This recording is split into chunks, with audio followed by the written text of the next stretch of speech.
everybody, Elizabeth here on the Dandysoap Channel, and today's DIY, we are going to do this heart that everybody is doing. I have some burlap ribbon, the pink, and an assortment of flowers. I have selected roses in true traditional fashion. So let's get started. Now, as you guys know, most all of my items come from the Dollar Tree. So I'm first going to remove this love. If you keep this intact, you can probably use it on another project. And then, of course, you know to just unwind the garland. So I'm going to do this off camera. Okay, guys, now that we got our garland off of our heart, you can take your needle nose pliers. You can do this with scissors, but whatever you do, be careful because we don't want to bust our frame. But basically, you'll take your needle nose pliers, and if you turn just down, those little tabs will just snap. Like I said, please be careful because we do not want to mess up our frame. So go slow. Don't get in no hurry. And just break those little tabs off. They'll make laying your ribbon down and gluing it to the back a lot smoother. Okay, guys. So to start our weaving in and out, I am basically I always start at my longest point versus my shortest. So that's right in the center. And you'll basically go ahead and put a strip there. And you'll cut your ribbon, fold that over, and then you'll glue it on the edge. So you will have to go over a bit, and it'll be at an angle when you're doing your arch.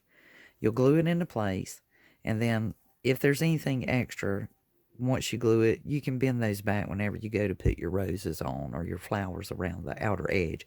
But don't sweat that. Just get it around there and glue it in place. And then come down here, and you can glue your lower edge down here when you come this way if you want to. A lot of times what I will do is I will do my upper side first, and then that way when I go to weave this in and out, I can raise this up if I need to.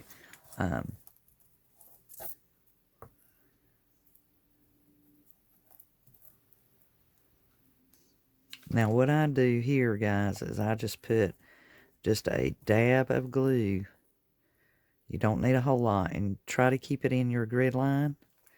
And you want to keep your glue gun on low temp for this application, because one, you can burn yourself, and number two, we don't want to melt our frame. Yes, but you don't want these ribbons to be really tight. You just kind of want them to be a little bit loose. So that's the first one, and you'll continue and do all of these. Okay, guys, mine's coming together. I got one last strip here, but FYI, when you do your side, you only want to glue here and here in this upper corner, because you got to leave these loose so that when you do your over-under weave, you'll be able to get through there. Then you can glue that down, but leave that loose on this side edges on both of these, and only glue this part and this part down. Okay, guys, so we got our heart covered, and you left your sides on these very sides right here undone.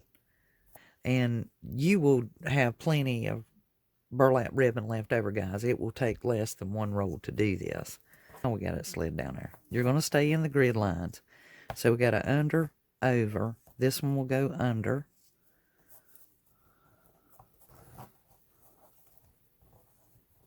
This one will go over. And then this one will go under. Then you can glue that to the underside piece here. Just don't frustrate about it. Just get it weaved in there.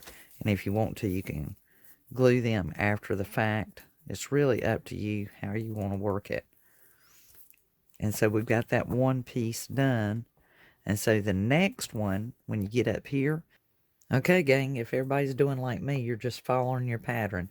So since this is over, I know this one's going to be under. So I'm going to be over here and under here. And probably the easiest way is just, like I was telling you before, you know, just ease it in there. You don't want those ribbons real tight. You want them taut, but you don't want them tight. so that you can do this weaving without destroying your burlap. So this one's going to go over and this one will be under. And you just do that throughout your whole heart pattern. And the great thing about this having wire is it'll feed faster. And then this one's going to be over, so this one will be under.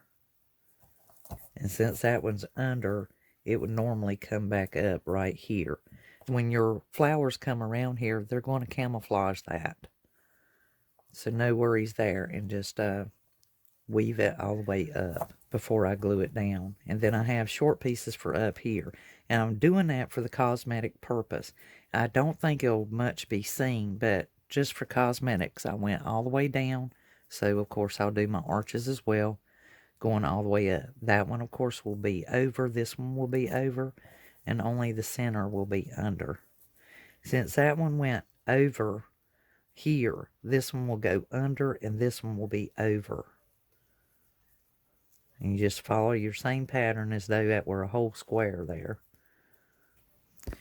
Okay, guys, I've got everything glued down and tucked under and trimmed off. And I went ahead and I put, my glue insurance, which is to make sure none of that burlap fray edges are loose and dangling. I actually glued and smoothed the glue over them to create basically a no fray effect, so that those do not fray no matter how long they're on here. Now I'm going to hold this still so that you guys can get a real good shot of it, so that if you need to, you can pause this video and see how the weave is done. And just to distinct it, one will be over, one will be under. That ribbon is going under this ribbon. This ribbon's coming across it. And then over, under, over, under. The next one will be just the reverse. Over, under, over, under, over, under. Okay? So that way you guys can get a good shot of that. Now, let's move on to the decorating. Just a small amount of glue. And that way, if you don't like the way it's looking, you'll be able to go back and take that off. And then just work your flowers going left, around,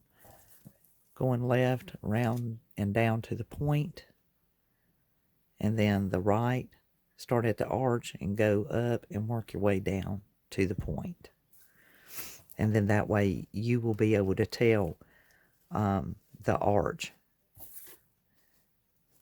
And then when you glue your roses, you want to kind of place them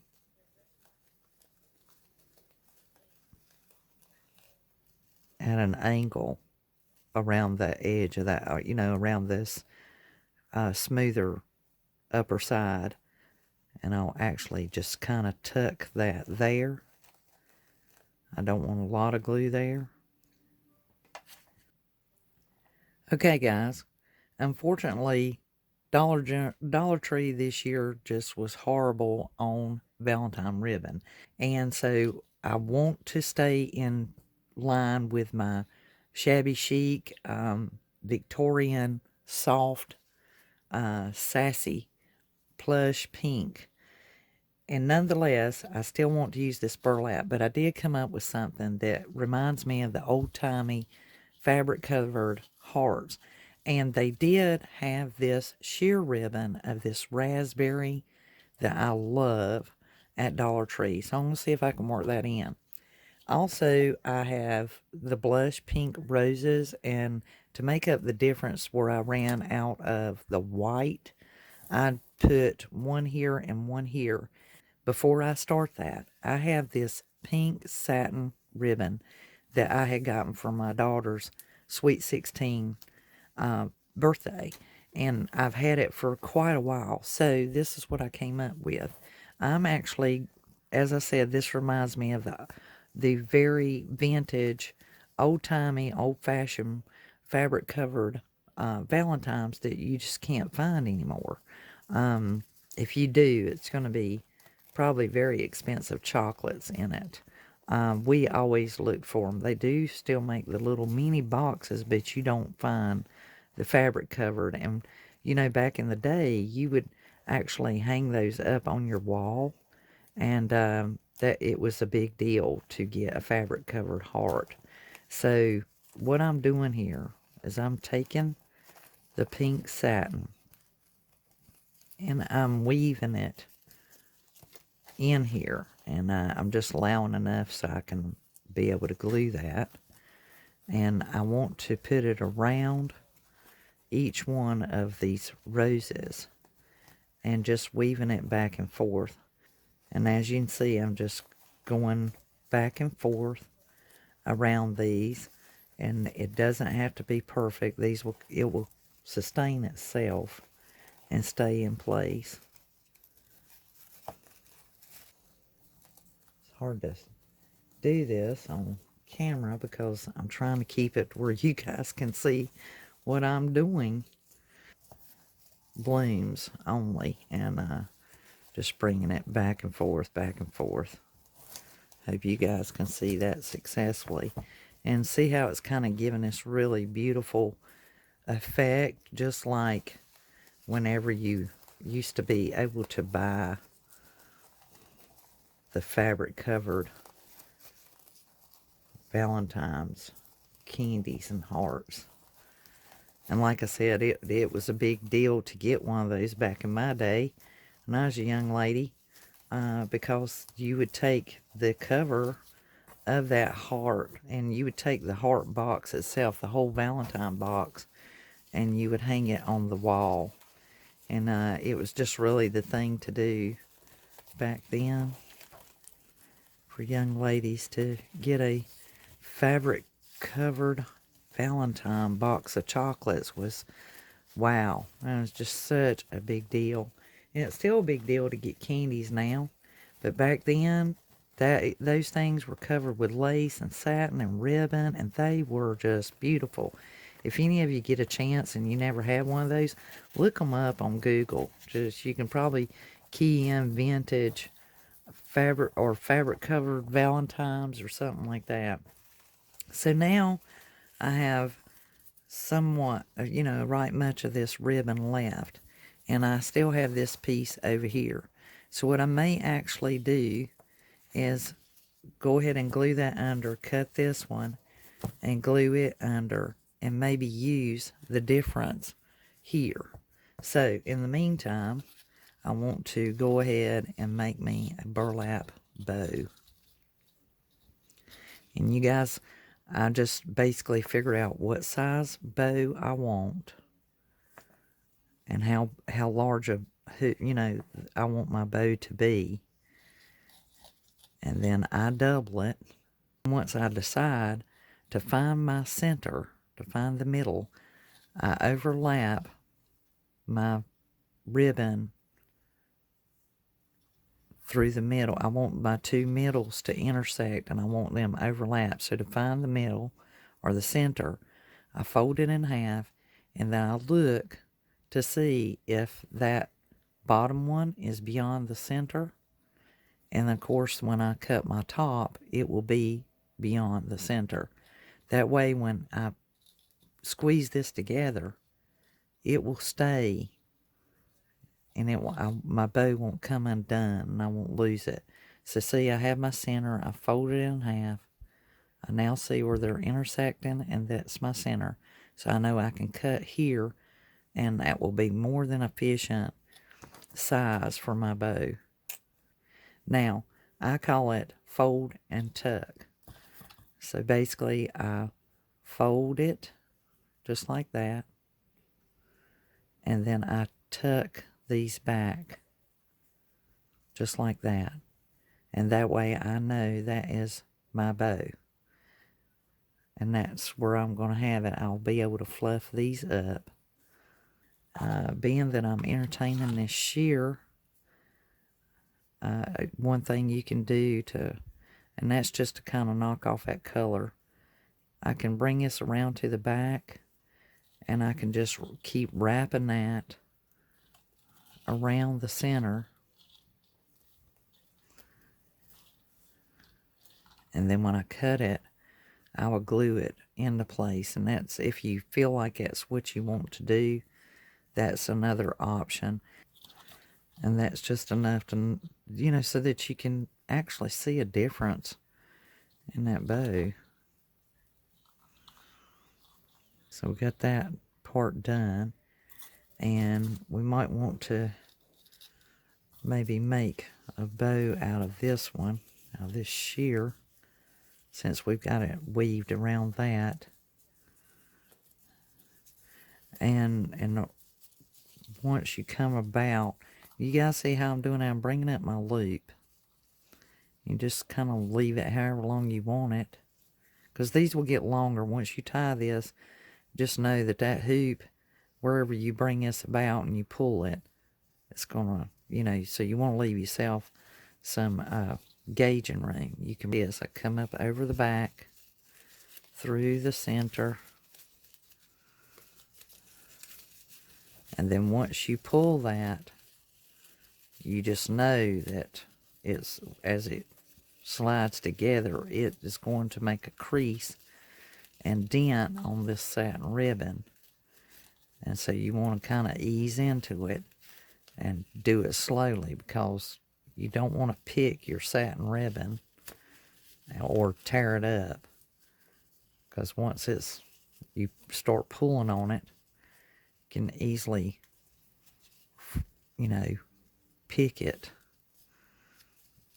And so here we have this little tie bow. If you have dry hands, you might want to put lotion on before you mess with satin ribbon.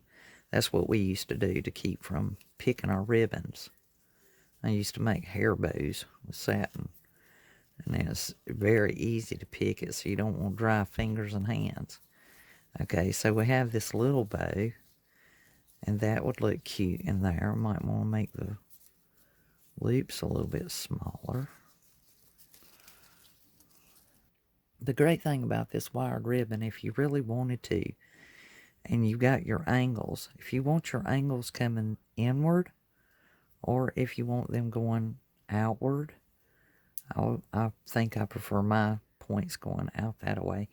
Since you got this, you can actually take and twist it just like that, if that works better for you, and get your tails going in the right direction, because it is a, you know, it's a wire. And now that you've got that going, and that way when you put it under here, you pretty much already have it situated. Like I said, if that works best for you, it really depends on the person and what they're comfortable with. So now I have this bow going right here, and then I'm probably going to add some of this sheer in there as well. So I want to make sure that I tie a piece here. And the great thing about the sheer is I can take and wrap it there, bring it around the back, and just literally put a tie in it. Just tie it onto the bow. Bring the tails down behind it. Okay, so now we've got these two going here. And I will take and cut it off the roll. And I'm going to do it at an angle as well. That'll get that out of the way. Alright, so now I've got this one going. And if you know, like me, you just got in a hurry about your tails, not paying attention to your angles. And on the sheer, you know, you're probably not going to pay it as much mind, but see, I've got them going in the right direction. I've got them going the opposite of this one, and that's fine too. And so I know that that bow is going to go somewhere right about there. All right, now this is still attached to this, because I need to make sure that I've got enough before I go cutting it off to get that glued into place.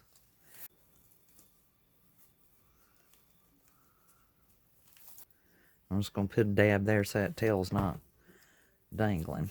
Just get it fastened down. Okay, so now we've got this ribbon weaved and in place where I want it. Now we can start getting our bow on here. We know it's going to go there. No, I'm running out of space here, guys. See how these tails right here on this one, the sheer, is a little bit longer than those? That just makes it look really good to me. Okay, so now that we've got that, let's put some glue on it. Put it there like that. The length they are, and make this one a little bit more down here, longer. Just like that. And see, that just looks so darn darling. So guys, I got that on there, and that's looking pretty good. I really do. She's adorable. Look at her. She's so pretty in pink. Oh, I love it.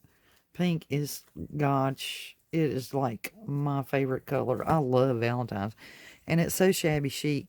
And just that really shabby chic kind of thing.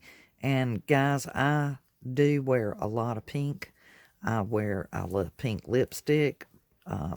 My husband is not a fan of red. I love pink.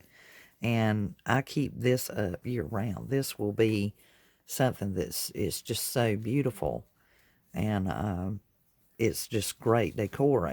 Beyond Valentine's. That's why I love doing the wreaths and doing the pink and roses. Who doesn't love roses, right? And roses are really a man's flower. So guys, we're at the end of this DIY. I really appreciate you coming along with me. I am entertaining maybe putting, love or the X's and O's right here, just a temporary thing.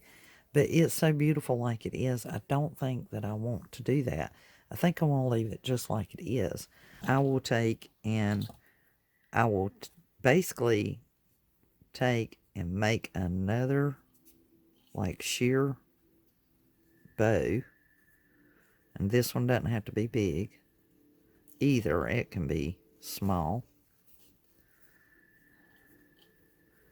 And if you do it long enough, basically what I had in mind here when I was doing this was making this long enough that you can take the tails of this and make it your hanger. Because, pulling on it will cause it to come undone. You would, of course, wrap this around the center. At least one of them, anyway. And this one around the opposite way. That's what you call coordinated right there, guys. You gotta hold it and tie it at the same time. And tight, so it don't come undone. And then pull it real good and taut. And then take the tails. And if you've got space in the back to run it here, so it's centered. And just cut you a little extra off there. Let's run this around this back post here. And so now you have your little bow top hanger, and that just just give it a little air of cuteness when you hang it up. It's got this little extra bow at the top. And so that is like permanent. It's not going anywhere. You'd have to cut it off to get it off. So you guys, we're at the end of this DIY, and I've got my hanger on there. And I appreciate you coming along. If you are a new subscriber to my channel, thank you so much. Bring friends, please, and have them to subscribe too. And if you're not a subscriber, please hit that subscribe button right there. See that dandelion on the right of the screen? Or you can hit the bell down below. When that bell comes up, you guys have an option. You can opt to subscribe to all of my videos. You'll be the first to be notified when a new one is uploaded. Or you can personalize it if you just like doing my craft DIYs, or you want to see my home canning and homesteading, or if you want to get all of them, that it does everything, every video I put up, you have that option. And if you haven't become part of our Facebook Dandysoap DIY gang, go down in the comment box, hit the link, and go over to Facebook and join the Dandysoap DIY Facebook group and join the gang. And there you can post photographs and we can talk to each other. And you're welcome to leave any comments down below here on YouTube. I will definitely get to you ASAP as soon as possible. And if you try any projects, I don't care whether it's mine or someone else's, tag me on Instagram. You'll see the link down below as well, or you can go over to the YouTube About page about me, and you'll see the links there as well. So thank you so much for coming along. Until the next DIY, this is Elizabeth saying have a wonderful, dandily crafty day. And until the next DIY, this is Elizabeth saying over and out. Bye, guys.